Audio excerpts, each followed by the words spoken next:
প্রায় 2.5 কোটি টাকা বরাদ্দে সুই নদীর ভাঙন প্রতিরোধে বোল্ডার পাইলিং এর কাজ শিলান্যাস হলো ইটাহারে। রবিবার বিকেলে গুলন্দ 2 নম্বর অঞ্চলের ছোটবেল্লা গ্রামে আনুষ্ঠানিকভাবে ভাঙন রোধের কাজে শিলান্যাস করলেন ইটাহারের বিধায়ক মোশাররফ হোসেন। জানা যায়, ছোটবেল্লা এলাকায় সুই নদীর পাড়ে একাধিক বাড়ি, মন্দির, মসজিদ ও চাষের জমি ভাঙনের তলিয়ে যাওয়ার আশঙ্কা ছিল। ফলে এলাকার বাসিন্দারা বিধায়ককে তাদের সমস্যার কথা জানান। এরপর বিধায়ক ও স্থানীয় প্রশাসন উদ্যোগ নেন নদী ভাঙন রোধে। সেই মতো রাজ্য সরকারের সেচ দপ্তর 800 মিটার সুই নদী ভাঙন প্রতিরোধ প্রায় 2.5 কোটি টাকা বরাদ্দ করে। এদিন আনুষ্ঠানিকভাবে ছোটবেল্লা এলাকায় ভাঙন রোধের কাজে শিলান্যাস করলেন ইটাহারের বিধায়ক। এই অনুষ্ঠানে এলাকার সাধারণ মানুষ সহ জেলা পরিষদ কর্মাধ্যক্ষ কার্তিক দাস, পঞ্চায়েত সমিতির সভাপতি রিনা সরকার, পঞ্চায়েত সমিতির সদস্য গিয়াসউদ্দিন সরকার, প্রধান পারভিন আক্তার বানু সহ এলাকার অন্য জনপ্রতিনিধি এবং বিশিষ্টজনেরা উপস্থিত ছিলেন। বিধায়ক জানান, এলাকার মানুষের দীর্ঘদিনের দাবি মতো ছোটবেল্লা নদীর ভাঙন প্রতিরোধের কাজ সম্পূর্ণ হলো এলাকার মানুষের জীবন ও সম্পদ রক্ষা পাবে। আজকে গুলন্দ গ্রাম পঞ্চায়েতের অধীনে ছোটবেল্লা বলে একটি গ্রাম আছে। এই গ্রামে দীর্ঘদিন ধরে একটি নদী ভাঙনের সমস্যা আছে। এখানে কয়েক বিঘা জমি নদীতে তলিয়ে গেছে। গ্রামও এবং মন্দিরও কাছাকাছি নদী চলে এসছে। এদের দীর্ঘদিনের দাবি, প্রায় 10-12 বছর ধরে এদের দাবি ছিল। তা এদের এটা দাবি পূরণ হয়নি। আমি কয়েক মাস আগে এখানে এসেছিলাম। তারা গ্রামবাসী সবাই মিলে আমাকে এই নদী ভাঙন প্রতিরোধের বোল্ডার দিয়ে নির্মাণের কথা বলেছিল। আমি চেষ্টা করেছিলাম এবং মাননীয় মুখ্যমন্ত্রী মমতা বন্দ্যোপাধ্যায়ের অনুপ্রেরণা এই ইরিগেশন ডিপার্টমেন্ট থেকে এটা স্যাংশন হয়েছে। আমিও খুব খুশি ব্যক্তিগতভাবে যে এদের জীবন জীবিকা নির্বাহের জমি এবং এদের বাড়ি ঘর সম্পত্তিও মন্দির সমাজ এদের তলিয়ে যাওয়ার মতো একটা সম্ভাবনা তৈরি হয়েছে। এটা আমি বরাদ্দ করে আনতে পেরেছি। 800 মিটার, প্রায় 1 কিলোমিটারের মতো এই নদী ভাঙ্গন বোল্ডার দিয়ে শক্তপোক্তভাবে নির্মিত হবে। এলাকা সমৃদ্ধশালী হবে, গ্রামটা একেবারে সুন্দর সুদৃঢ়ভাবে থাকবে, বেঁচে যাবে। তাই এই উপলক্ষে আজকে এটা উদ্বোধন করা হলো। আজকে থেকে কাজ শুরু হয়ে যাবে, বর্ষার আগে এই কাজ কমপ্লিট হয়ে যাবে। এই উদ্বোধনকে কেন্দ্র করে এলাকায় একটা আনন্দ উৎসবের আকার ধারণ করেছে। মানুষজন খুব খুশি। তাদের জীবন জীবিকা নির্বাহ, সম্পত্তি, বাড়ি ঘর, মন্দির সব তাদের সুরক্ষিত হবে। একটা রিভার ব্যাংক প্রোটেকশন ওয়ার্ক আজকে থেকে এখানে শুরু করা হবে। এটা পশ্চিমবঙ্গ সরকারের সেচ ও জলপথ দপ্তর থেকে নির্মিত হবে এবং এটা প্রায় 800 মিটার লেন্থ, মানে দৈর্ঘ্য, প্রায় 2,30,00,000 টাকা দিয়ে এটা নির্মিত হবে।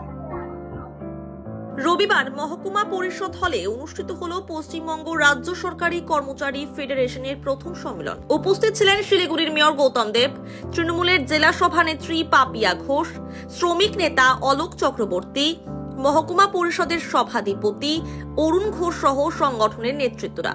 সম্মেলনের মধ্যে দিয়ে 17 জনের একটি কমিটি গঠিত হয়। সভাপতি নির্বাচিত হন কৃষ্ণাকর, সম্পাদক নির্বাচিত হন দ্বিজেন্দ্রনাথ দাস, কোষাধ্যক্ষ নির্বাচিত হন মুনমুন দেব। সকলকে নববর্ষে অনেক শুভেচ্ছা এবং অভিনন্দন। আজকে রাজ্য সরকারি কর্মচারী ফেডারেশনের পক্ষ থেকে এবং যে শাখা রয়েছে মহকুমা পরিষদে, সেই শাখার পক্ষ থেকে একটা সম্মেলনে আমরা বলবো বাৎসরিক সময় প্রথম বর্ষ। এবং আমি ধন্যবাদ জানাই আমাদের প্রত্যেক যারা এই প্রোগ্রামের আয়োজকরা, যাদের নিরলস পরিশ্রমে এত সুন্দর একটা কনফারেন্স আজকে এখানে হচ্ছে। এবং আমরা চাইবো আগামী দিন আমাদের সরকারকে তারা আরও বেশি সমৃদ্ধ করুক। তারা যেভাবে অগ্রণী ভূমিকা গ্রহণ করেছে, সরকারের প্রত্যেকটা পদক্ষেপে তারা যেভাবে মানে পঞ্চায়েতের বুথ স্তর পর্যন্ত তারা নিয়ে গেছে, সেজন্য তাদেরকে সাধুবাদ জানাই। এবং আজকে এই আয়োজক যারা সদস্যরা রয়েছেন, আমরা চাইবো আগামী দিন তারা আরও সুন্দরভাবে নিষ্ঠার সাথে এই কাজটা করুক, যাতে সরকারের পরিষেবা বুথ পর্যন্ত গিয়ে পৌঁছে। একদমই, যেহেতু এটা আমাদের তো একটা দলীয় কর্মসূচি সভা বলবো, তা দলীয় সংগঠন নিয়ে নিশ্চয়ই কথা হবে। এখানে আজকে যতটুকু জানি যে নতুন কমিটিও হয়তো বা ঘোষণা হতে চলেছে এবং আমাদের রাজ্য নেতৃত্বরাও এসছেন, এখানে এসে উপস্থিত হয়েছেন। তো সবটা মিলিয়ে একদম পুরোপুরি দলীয় একটা কথাবার্তা, দলীয় ভাবধারা, নীতি আদর্শ মমতা বন্দ্যোপাধ্যায় সেটাকে আরও বুস্তর পর্যন্ত পঞ্চায়েত পর্যন্ত কীভাবে পৌঁছে দেওয়া যায় সেটা নিয়ে চিন্তাভাবনা সবটাই এখানে। কিন্তু দৌড় আমরা শুধু 26 নিয়ে চলছি না, আমরা 27 নিয়েও চলছি। আজকেই বার্তা দেবো এবং নিষ্ঠার সাথে সততার সাথে মমতা বন্দ্যোপাধ্যায়ের যে কর্মকাণ্ড, যে উন্নয়নের যোগ্য, সেই উন্নয়নকে যাতে একটা পঞ্চায়েত লেভেল পর্যন্ত খুব সুন্দরভাবে তারা পৌঁছে দিতে পারেন এবং তার উন্নয়নের যে কাণ্ডারি আমার মনে হয় তারাই সব থেকে ভালো হতে পারে। জমি বিবাদকে কেন্দ্র করে আহত একাধিক। রবিবার ঘটনাটি ঘটেছে উত্তর দিনাজপুর জেলার ইসলামপুর থানার পণ্ডিত পোতা 2 গ্রাম পঞ্চায়েতের গঙ্গামেলা এলাকায়। এই ঘটনায় দুই পক্ষের বেশ কয়েকজন আহত হয়। আহতদের উদ্ধার করে ইসলামপুর মহকুমা হাসপাতালে নিয়ে আসা হয় চিকিৎসার জন্য। ঘটনার খবর পেয়ে ঘটনাস্থলে পৌঁছায় ইসলামপুর থানার পুলিশ। ঘটনার তদন্ত শুরু করেছে পুলিশ। তবে আজ জমিতে আল দেওয়াকে কেন্দ্র করে ঘটনার সূত্রপাত হয়। এক পক্ষ জমিতে আল দিচ্ছিল ও অপর পক্ষ জমিতে হাল দিতে বাধা দিলেই সংঘর্ষ বাধে। কি নাম ওর? জিতু আলের উপরে বসে আছে, হ্যাঁ, আর ওর শালা কি নাম ওর?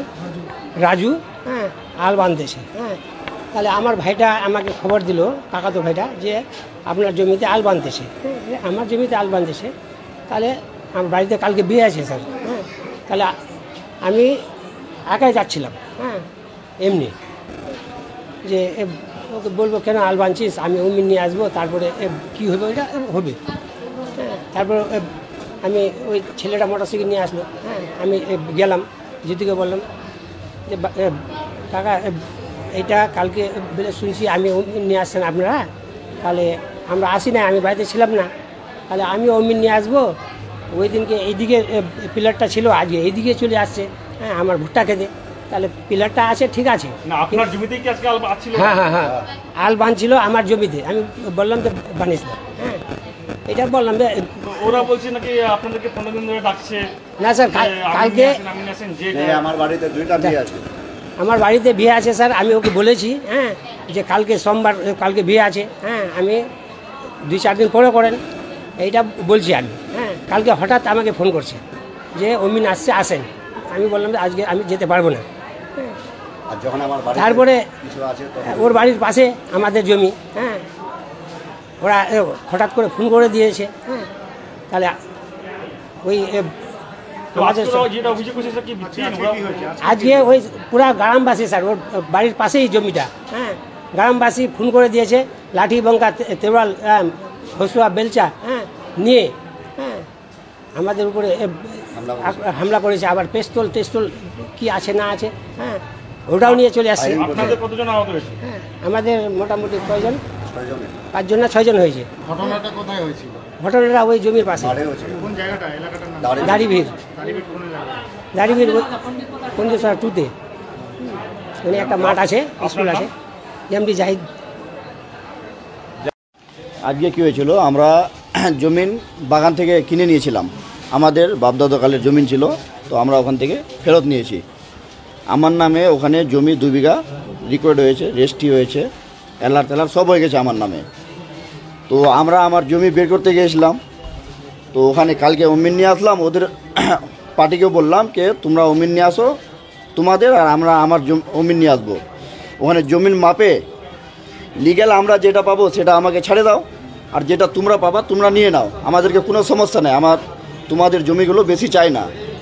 তো আজকে আমরা ওখানে গেছিলাম, আলি উঠাচ্ছিলাম, যেখান থেকে মাপ নিয়েছিলাম আমরা। তো আজকে ওরা কী করছিল, মানে টিম জমায় রাখছিল, আমরা 2 জন গেছিলাম আলি উঠাতে, আমাদের তো কোনো এই মাথায় ছিল না যে লড়াই হবে, ঝগড়া হবে বা কিছু হবে। তো ওখান থেকে ওরা 15-20 জন লাঠি আর বং নিয়ে রেডি ছিল সাইডে, ভুট্টার খেতে ওরা ঢুকেছিল আর কি। আগে 2 জন আসলো, ধাক্কামুখি চালু করে দিল, গালি দিল। তো আমরা মনে করলাম যে 2 জন আছে, তো আমরাও অল্প ওদেরকে বললাম যে ধাক্কামুখি কেন করছো। ওরা ভুট্টা থেকে বের হয়ে লাঠি দিয়ে তারপরে, হ্যাঁ, ওরা মানে বিরোধী পার্টি, যারা জমি দখল করে রেখেছে, ওদের নামে কোনো কাগজ নাই, কিছু নাই। নাম কি ওদের? ইকবাল আছে, জাহেদ আছে, ওর ছোট ভাইগুলোর নাম কি? বাজারু, এনাসুল, সাদ্দাম। জায়গাটা এটা হয়ে গেল গঙ্গা ময়লা, ওই বড় স্কুলটা বানাইছে না ওখানে, ওই মাঠে। গ্রাম পঞ্চায়েত পণ্ডিত পোতা 2। আপনার নাম? মোহাম্মদ শাহবাজ। আপনাদের কতজন আহত হয়েছে? আমাদের 6 জন হয়েছে স্যার। একজনের মাথা পুরো ফাটে দিয়েছে এটা, আর একজনের মাথায় ফেটে ওটা গোটাল উঠে গেছে, ওদের খুন বের হয় না, ওর খুব ব্যথা হচ্ছে। তারপরে কি দিয়ে মারধর করেছে? ওরা বং দিয়ে মারছে স্যার, রড নিয়ে আসছিল আর বং নিয়ে আসছিল, তারপরে পাথর বস্তায় পাথর নিয়ে আসছিল, পাথর দিয়ে ঝাঁটা মারছিল দূর থেকে। এই যে ইকবাল বা জায়েদ যে নাম বলে, এরা কি আপনাদের কোনো আত্মীয়? না না না।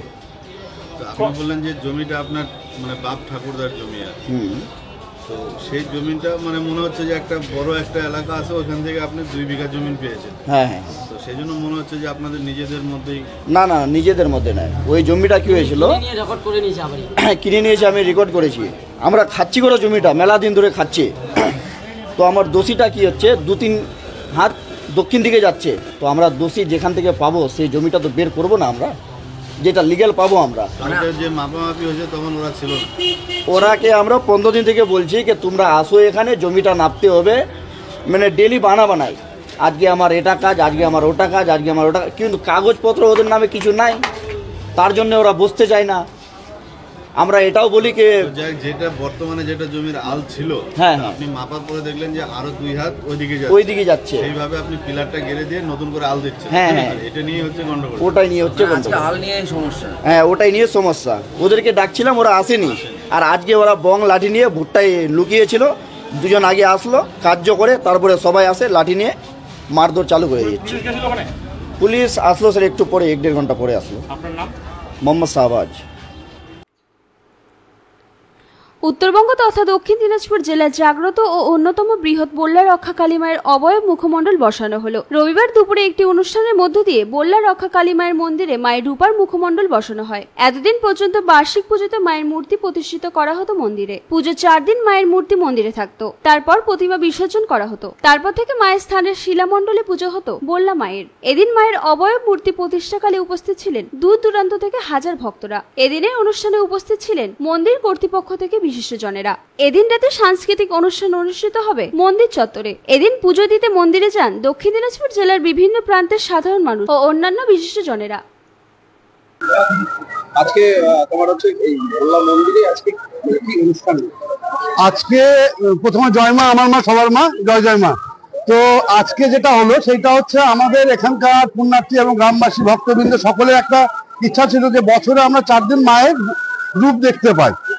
আর তারপরে সারা বছর আমাদের সেই শিলাময় যে মা, সে তাকে আমরা পূজা করি, বা সারা বছর আমরা সেই মায়ের সেই রূপটাকে দেখতে পাই না। এটা একটা ভক্তবৃন্দের আক্ষেপ ছিল যে যদি এটা করা যায় তাহলে আমরা এসে সবসময় মাকে একটু দর্শন করতে পারবো। যেটা কল্পনাতে দর্শন হয়, আবার রূপের মাধ্যমে দর্শন, 2 রকম হয়। তো যাই হোক, তার মধ্যে এইটা একটা। তো তখন আমাদের কমিটি চিন্তা ভাবনা করে যে আমরা মায়ের একটা অবয়ব তৈরি করবো, মুখমণ্ডল।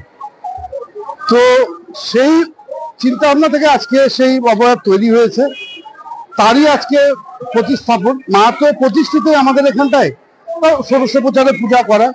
তো সেই প্রতিস্থাপন সঙ্গে হচ্ছে আমাদের সন্ধ্যা একটা মহাযজ্ঞ অনুষ্ঠান আছে। তারপরে সন্ধ্যা 7টা থেকে আমাদের জি বাংলা খ্যাতনামা শিল্পী গুরুজিৎ দা, আমাদের গুরুজিৎ সিং, সে আসছেন। তার সেই শ্যামা সঙ্গীত পরিবেশন করবে বা ভক্তিমূলক গান পরিবেশন করবে। এই যে মূর্তিটা যেটা দেখলাম, মায়ের যে মূর্তিটা, এটা রূপার দিয়ে তৈরি হয়েছে। হ্যাঁ, কত কেজি রূপা বা কি বৃত্তান্ত? এটা আমাদের ম্যানেজাররাও ভালো বলতে পারবে। কত কেজি রূপা দিয়ে এবং কিভাবে তৈরি হলো, কবে থেকে প্ল্যানিং ছিল? এটা প্ল্যানিং ছিল অনেক দিন থেকেই, কিন্তু মানে করাও হয়েছে প্রায় 1 বছর আগে। সেটাতে মানে প্রতিস্থাপনের সময়টা হয়ে ওঠেনি, কোন অমাবস্যায় বসানো হবে, কোন ইয়েতে হবে। এটা অমাবস্যায় বসানো হলো। তো আজকের অমাবস্যাটা ভালো, সেই হিসাবে আজকে দেখে স্থাপন করা হবে। আর মায়ের এই মুখমণ্ডলটা 3 কিলো পদে তৈরি করা। এখন কি যারা দর্শনার্থীরা যারা বাইরে থেকে আসবে, তারা কি সবসময় এই দেবীকে দেখতে পাবে? হ্যাঁ, সবসময় দেখতে পাবে।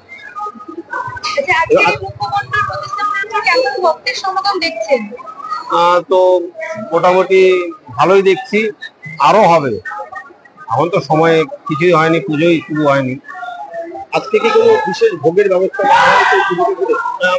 বিশেষ ভোগে বলতে মায়ের যেটা ভোগ, সন্দেশ ভোগ, সেটা হবে। লিচু সুজি, ফলমূল, ক্ষীর, চানা মাখন, এইসব। যেটা বাৎসরিক পুজোর সময় হয় সেটা, যেটা বাৎসরিক পুজোতে হয় সেটা। হ্যাঁ, 56 রকম মিষ্টি দিয়ে ইয়ে করা হবে। নামটা একটু বলবো। মানস রঞ্জন চৌধুরী। মানুষ রঞ্জন চৌধুরী। 39তম দার্জিলিং জেলা দাবা চ্যাম্পিয়নশিপ 2025 অনুষ্ঠিত হলো ফুলবাড়িতে। রবিবার ফুলবাড়ির দিল্লি পাবলিক স্কুলের অডিটোরিয়ামে অনুষ্ঠিত হলো 39তম দার্জিলিং জেলা দাবা চ্যাম্পিয়নশিপ 2025। দার্জিলিং জেলা দাবা সংস্থার উদ্যোগে এবং সারা বাংলা দাবা সংস্থার স্বীকৃতিতে আয়োজিত এই প্রতিযোগিতায় জেলার বিভিন্ন প্রান্ত থেকে প্রতিভাবান দাবাড়ুরা অংশগ্রহণ করেন। এদিনের প্রতিযোগিতায় বিভিন্ন গ্রুপের খেলোয়াড়রা অংশগ্রহণ করেন। অংশগ্রহণকারীদের মধ্যে ছিল বিভিন্ন বয়সের কিশোর ও কিশোরী দাবাড়ুরা, যারা নিজেদের দক্ষতা এবং কৌশল প্রদর্শন করে মুগ্ধ করে। প্রতিটি বিভাগে সর্বমোট 20,000 টাকা আর্থিক পুরস্কার, ট্রফি ও সার্টিফিকেট প্রদান করা হয়। বিজয়ীরা আগামীতে রাজ্য স্তরের দাবা প্রতিযোগিতায় দার্জিলিং জেলা থেকে প্রতিদ্বন্দ্বিতা করার সুযোগ পাবেন। আমাদের 39 দার্জিলিং ডিস্ট্রিক্ট আমাদের যে চেস চ্যাম্পিয়নশিপ 2025-এর এটা আজকে অনুষ্ঠিত হচ্ছে এই ডিপিএস স্কুলে। আজকে আমাদের এখানে প্লেয়ার স্ট্যান্ড মোটামুটি 200 প্লেয়ার আমাদের এখানে খেলছে, যেটা হচ্ছে আমাদের দার্জিলিং জেলার পক্ষে খুবই সুখকর খবর। হ্যাঁ, মনে হয় under 7, under 9, under 13, under 15 open সবাই এখানে পার্টিসিপেট করছে। এখানে দার্জিলিং ডিস্ট্রিক্টের সমস্ত প্লেয়াররা আসছে, দার্জিলিং থেকেও এসছে, কার্শিং থেকেও আসছে, আবার আমাদের দার্জিলিং ডিস্ট্রিক্টের যতটা এরিয়া আছে প্রত্যেকটা এরিয়ার থেকে প্লেয়াররা এসছে। হ্যাঁ, প্রাইজের ব্যবস্থা আছে প্রত্যেকের জন্য। আমাদের 10টা করে প্রাইজ রয়েছে, প্রত্যেকের জন্য আমাদের 10টা করে। মেয়েদের জন্য আলাদা প্রাইজ রয়েছে, ক্যাশ প্রাইজ রয়েছে। আমাদের ভীষণ ভালো উৎসাহ, আমরা ওদেরকে আমরা তো উৎসাহিত করছি।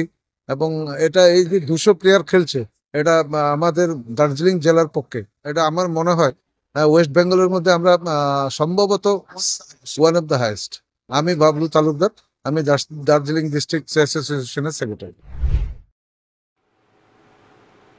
দক্ষিণ দিনাজপুর জেলা কুশমন্ডি ব্লকের কালিকামরা গ্রাম পঞ্চায়েত কাফিহার এলাকায় জেলা পরিষদ দপ্তর থেকে 6,92,788 টাকা বরাদ্দে একটি অনুষ্ঠানের মধ্য দিয়ে ফিতে কেটে নারকেল ফাটিয়ে কাফিহার মোড় থেকে কাফিহার মসজিদ পর্যন্ত 300 মিটার ঢালাই রাস্তা উদ্বোধন করলেন দক্ষিণ দিনাজপুর জেলা খাদ্য কর্মাধ্যক্ষ রূপসানা খাতুন। এছাড়া উপস্থিত ছিলেন কুশমন্ডি ব্লকের তৃণমূল সভাপতি করিমুল ইসলাম, কুশমন্ডি পঞ্চায়েত সমিতির শিক্ষা কর্মাধ্যক্ষ জাহাঙ্গীর আলম, বিশিষ্ট সমাজসেবী নুকুর রায়, জাকির হোসেন, সোহেল সাইদি সহ অনেকেই। এই বিষয়ে দক্ষিণ দিনাজপুর জেলা পরিষদ খাদ্য কর্মাধ্যক্ষ রূপসানা খাতুন বলেন, আজ কাফিহার এলাকায় 300 মিটার ঢালাই রাস্তা উদ্বোধন হলো, গ্রামবাসী যাতায়াতে উপকৃত হবে। এই বিষয়ে কুশমন্ডি ব্লকের তৃণমূল সভাপতি করিমুল ইসলাম বলেন, কাফিহার এলাকায় দীর্ঘদিন চাহিদা ছিল ঢালাই রাস্তা। আজ জেলা পরিষদ দপ্তর থেকে 6,92,788 টাকা বরাদ্দে ঢালাই রাস্তা উদ্বোধন হলো।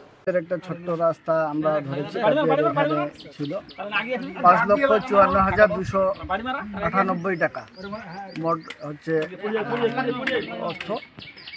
জেলা পরিষদের তত্ত্বাবধানে হচ্ছে, জেলা পরিষদের আন্ডারে হচ্ছে এটা। কাপিহার গ্রামের এটা কাঁচা রাস্তা ছিল, মানে এটা হলে কাপিহার গ্রামটা পূর্ণ হয়ে যাবে, পূর্ণ হয়ে গেল। গ্রামকে শহরে রূপান্তরিত করতে আপনাদের 7 নম্বর কালিকামোড়া অঞ্চলের অন্তর্গত যে কাপিহার গ্রামে আপনারা যে জেলা পরিষদ থেকে এমএলএ থেকে এত উন্নয়নের কাজ করে যাচ্ছেন, তো আপনাদের আগামী দিনের এমবিশনটা কি, আপনাদের মিশনটা কি? মানে গ্রামকে শহরে, শুধু এই গ্রাম না আরো অন্যান্য গ্রামগুলোকে আপনারা সমস্ত গ্রাম যাতে কোথাও কাঁচা রাস্তা না থাকে, কোথাও যাতে পানীয় জলের কষ্ট না থাকে, কোথাও যাতে রাত্রিবেলা যেমন আমরা বেশিরভাগ জায়গায় আপনারা দেখে থাকবেন যে লাইট দিয়ে আমরা রাস্তাটাকে আলোকিত করার চেষ্টা করছি, সেভাবে গ্রামকেও আমরা আলোকিত করার চেষ্টা করে যাচ্ছি। ধন্যবাদ।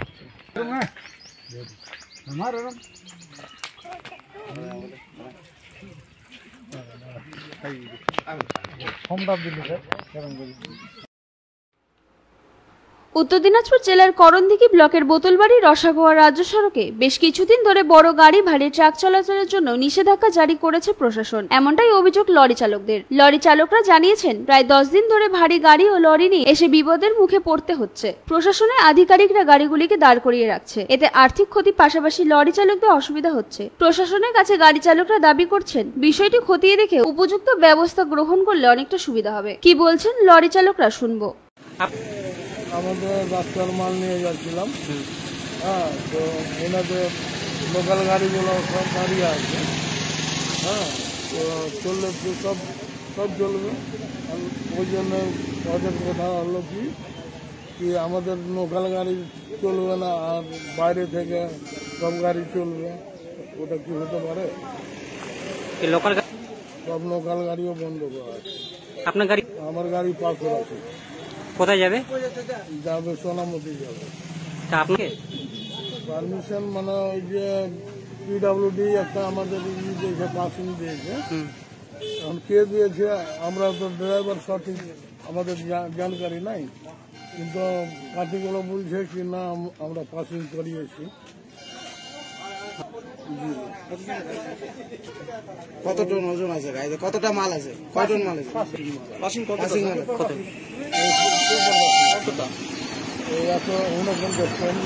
49 টন। কত টন মাল আছে এখন? কত টন মাল আছে? মালটা আছে 34 টনের আশেপাশে। কত? 34-এর আশেপাশে।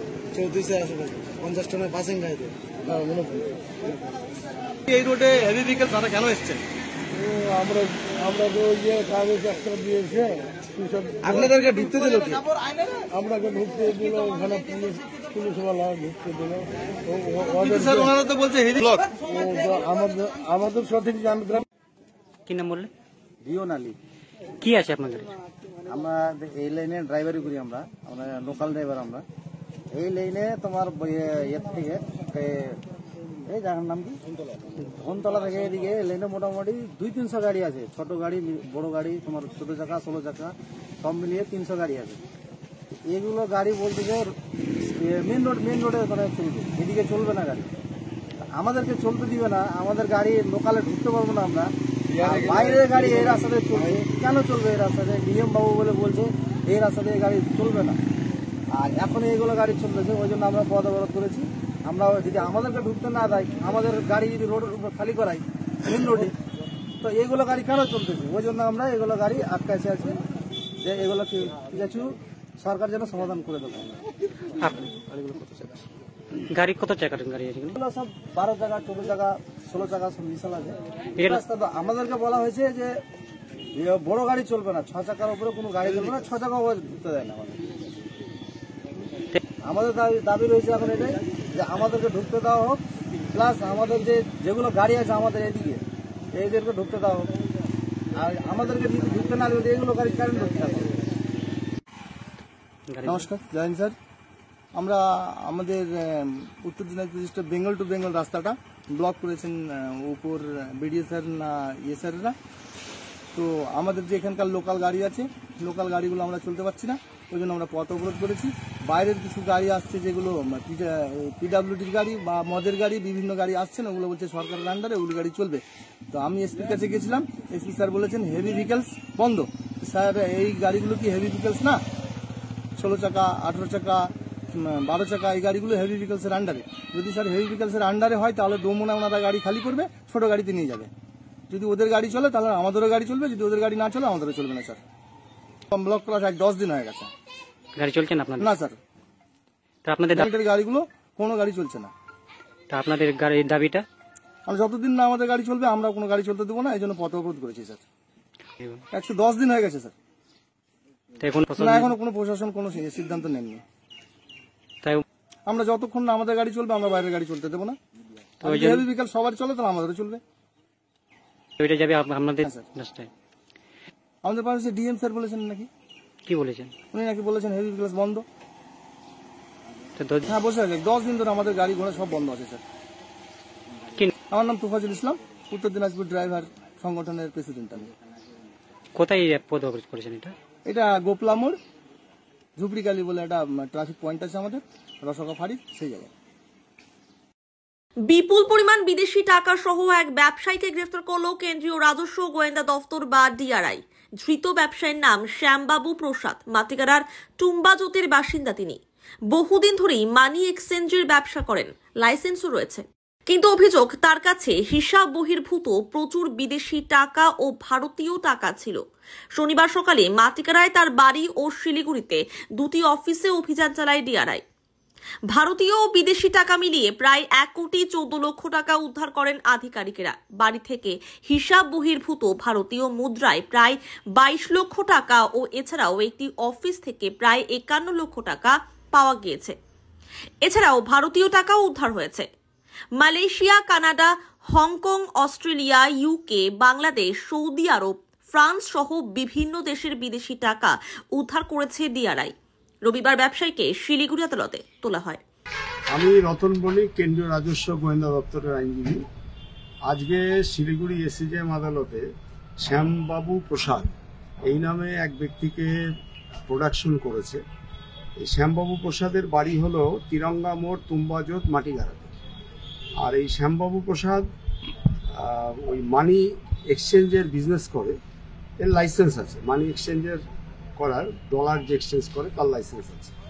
তো গোপন সূত্রে একটা খবর পাওয়া যায় যে শ্যামবাবু প্রসাদের মাটিগাড়ার যে বাড়ি এবং হিলকার রোডে তার যে দুটো আরও অফিস আছে, সেই জায়গায় ওই বৈদেশিক মুদ্রা, তার যতটা পারমিট তার থেকে অনেক বেশি বৈদেশিক মুদ্রা নেপাল থেকে, তা ওনার বিজনেস এস্টাবলিশমেন্টে নেপাল থেকে বৈদেশিক মুদ্রা ঢুকেছে, যেগুলো হিসাব বহির্ভূত এবং সেগুলো স্মাগলড হয়ে ওই বৈদেশিক মুদ্রাগুলো ঢুকেছে। অ্যাকর্ডিংলি গতকাল ডিআরআই কেন্দ্রীয় রাজস্ব গোয়েন্দা দপ্তরের যে নর্থ বেঙ্গল জোনাল ইউনিট, যেটা শিলিগুড়িতে যাদের অফিসটা আছে, অফিসের একটা টিম, তারা 3টে জায়গায় একসাথে ইন্টারসেপ্ট করে। একটা হচ্ছে মাটিগাড়ায় ওনার বাড়িতে, এবং আরেকটা হলো RSBP forex and tours private limited, যেটা হিলকার রোডে। আর ওনার আরেকটা বিজনেস আছে RJD ট্যুর অ্যান্ড ট্রাভেল। এই 3টে জায়গায় একসাথে ইন্টারসেপ্ট করা হয়, এবং তাতে প্রথমে যখন বাড়িতে ইন্টারসেপ্ট করা হয়, সেই বাড়িতে তার সার্চ সিজার করে পাওয়া যায় 3 লক্ষ টাকা ইন্ডিয়ান কারেন্সি, আর হলো বাড়ির থেকে যেটা পাওয়া যায় মোট 1043 পিস ফরেন কারেন্সি। এই ফরেন কারেন্সির মধ্যে আছে থাইল্যান্ডের ভাট, যেটা ইউকের pound, Hong Kong dollar, Singapore dollar, Saudi Arabia riyal, কাতারের রিয়াল, অস্ট্রেলিয়ার ডলার, আর ইউনাইটেড আরব আমিরাতের দিরহাম, মালয়েশিয়ার রিঙ্গিত, ইউরো, কানাডিয়ান ডলার, আর USD আমেরিকান ডলার, বাংলাদেশি টাকা, Omani riyal, Swiss francs, Kuwaiti dinar. এগুলো সব মিলে মোট কারেন্সি পাওয়া যায় 1043 পিস ওনার বাড়িতে। এবং এই 1043 পিসের ইন্ডিয়ান কারেন্সিতে গতকালের রেট অনুযায়ী ভ্যালু দাঁড়ায় 22,81,334। সেটা হলো ওনার বাড়ি থেকে। তারপরে যে টিমটা ওনার ওই হিলকার রোডের অফিসে ছিল, সেখানে ওরা যেটা পায় সেটা পাওয়া যায় হচ্ছে মোট 24,56,200 টাকা ইন্ডিয়ান কারেন্সি এবং 605 পিস ফরেন কারেন্সি। এই 605 পিস ফরেন কারেন্সির ভ্যালু কালকের দিনে ছিল 51,65,764 টাকা। এটা একটা হিলকার রোডের একটা অফিস। আরেকটা অফিস থেকে পাওয়া যায় 2,500 পিস ইন্ডিয়ান কারেন্সি 500 টাকার নোট, সেটা হলো 12,500 টাকা। এই সর্বমোট ভ্যালু হয় 1,14,53,262 টাকা ইন্ডিয়ান কারেন্সি। আর সমস্ত ডলারগুলো মিলে, ডলার এবং দিরাম যা যা বললাম, 1,14,53,262 পাওয়া যায়। পাওয়া যাওয়ার পরে তারপরে তাকে জিজ্ঞাসাবাদ করা হয়, স্টেটমেন্ট নেওয়া হয়, এবং স্টেটমেন্টে যেটা 108 কাস্টমস অ্যাক্টের যে স্টেটমেন্ট, যেটা একটা জুডিশিয়াল অথরিটি করতে পারে, গেজেটেড অফিসার র্যাঙ্কের অফিসারই করতে পারে, সেই অফিসারের সামনে যখন স্টেটমেন্ট নেওয়া হয়, উনি স্বীকার করে জিজ্ঞাসাবাদে যে এই কারেন্সিগুলো ওনার কাছে এসছে হচ্ছে নেপাল থেকে ওনার কাছে এসছে, এবং কিছু লোক এগুলো দিয়ে যায়, দিয়ে গিয়ে ওরা সেই ডলারের বিনিময়ে টাকা নেয়, এবং এটা আবার বেশি দামে এইগুলো আবার যারা ফরেনার আসে তাদেরকে এগুলো সাপ্লাই দেওয়া হয়। এবং তারপরে সে স্বীকার করে যে আমার এটা কিভাবে এটা ওনার কাছে এসছে। দক্ষিণ দিনাজপুর তাইকোন্ডো অ্যাসোসিয়েশনের উদ্যোগে 11তম ডিস্ট্রিক্ট তাইকোন্ডো চ্যাম্পিয়নশিপ অনুষ্ঠিত হলো। রবিবার দুপুরে বালুঘাট শহরের সাহেব কাছারি এলাকায় অবস্থিত উৎসব ভবনে এই চ্যাম্পিয়নশিপ অনুষ্ঠানের শুভ সূচনা করা হয়। এদিনে অনুষ্ঠানে উপস্থিত ছিলেন DSP headquarter Bikram Prasad, child protection officer Subodh Das সহ অন্যান্য বিশিষ্টজন। দক্ষিণ দিনাজপুর জেলার বিভিন্ন ব্লক থেকে 335 জন প্রতিযোগী এই প্রতিযোগিতায় অংশগ্রহণ করেছে। এই প্রতিযোগিতায় জয়ীদের পুরস্কৃত করা হবে। আমাদের আজকে ডিস্ট্রিক্ট লেভেল তাইকোন্ডো চ্যাম্পিয়নশিপ হচ্ছে। আজকে 27শে এপ্রিল 2025 এটি উৎসব ভবনে আয়োজন করা হয়েছে আমাদের দক্ষিণ দিনাজপুর তাইকোন্ডো অ্যাসোসিয়েশনের তরফ থেকে। এখানে আমাদের দক্ষিণ দিনাজপুরের বিভিন্ন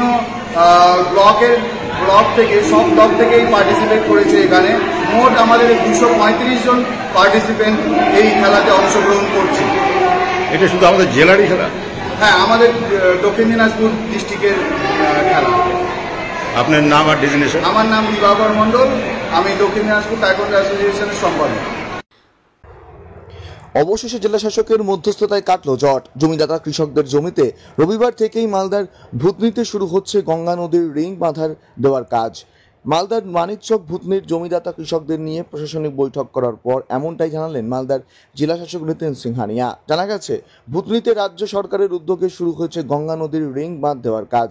এই কাজ করতে গিয়ে বেশ কিছু কৃষকের জমি অধিগ্রহণের প্রয়োজনীয়তা রয়েছে, কিন্তু জমিদাতা কৃষকরা আগে ক্ষতিপূরণ পরে বাঁধ নির্মাণের কাজ শুরুর দাবিতে বেঁকে বসেছিলেন। তাদের নিয়ে দিন কয়েক আগে প্রশাসনিক বৈঠকও করা হয়েছিল, কিন্তু সেই বৈঠকের পরও কৃষকরা নিজেদের দাবিতে অনড় ছিলেন। এই পরিস্থিতিতে জেলা শাসক নিতিন সিংহানিয়া ভূতনির জমিদাতা কৃষকদের নিয়ে মানিকচক ব্লক প্রশাসনিক বৈঠক করেন। বৈঠকে জেলা শাসক ছাড়াও উপস্থিত ছিলেন অতিরিক্ত জেলা শাসক পীযূষ সালিসকে, দেবাহুতি ইন্দ্র, মানিকচকের বিধায়ক সাবিত্রী মিত্র সহ অন্যান্যরা। তাদের উপস্থিতিতেই জেলা শাসক জমিদাতা কৃষকদের সরকারি নিয়ম মেনে আগামী কিছুদিনের মধ্যেই আর্থিক ক্ষতিপূরণ প্রদানের আশ্বাস দেন। তবে তার আগে বাঁধের কাজ শুরু করতে দেওয়ার আবেদন জানান জেলা শাসক। সেই আবেদনে সাড়া দিয়ে জমিদাতা কৃষকরা কাজ শুরু করতে দেওয়ার ব্যাপারে সম্মতি দেন বলে জানা গেছে। সেটা নিয়ে আজকে আলোচনা হয়েছে। মাননীয় মুখ্যমন্ত্রী ইতিমধ্যেই জমি যে কিনতে হবে নির্মাণ করার জন্য তার পারমিশন দিয়েছে, টাকাটাও অলরেডি পাঠানো হয়েছে। এখন টাকা দেওয়ার প্রক্রিয়া আমরা 1 মাসের মধ্যে শেষ করব এবং নির্মাণের কাজ অলরেডি শুরু হয়ে গেছে। অলরেডি তার মধ্যে একটা সংখ্যক কাজ হয়ে গেছে, যেটা আমরা কিনে জমি করব তার কাজও আমরা শুরু করতে চলেছি। সেই বিষয়ে আজকে আলোচনা ছিল, যেখানে বিভিন্ন দপ্তর থেকে শুরু করে যারা গ্রামবাসী আছেন, আমাদের মাননীয় বিধায়ক থেকে শুরু করে সবাই ছিলেন। ভালো আলোচনা হয়েছে। আমরা এবার যে আছে এই কাজের মাধ্যমে এটাই এনশিওর করবো যাতে ভূতনিবাসীর কোনো অসুবিধা না হয়।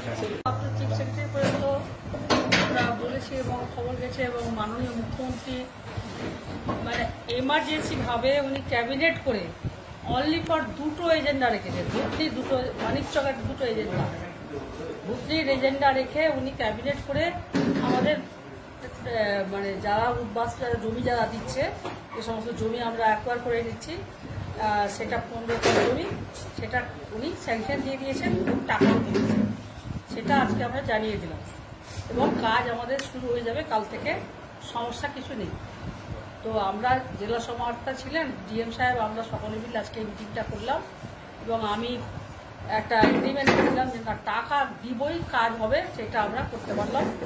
মানুষ সবাই টাকা পাবে।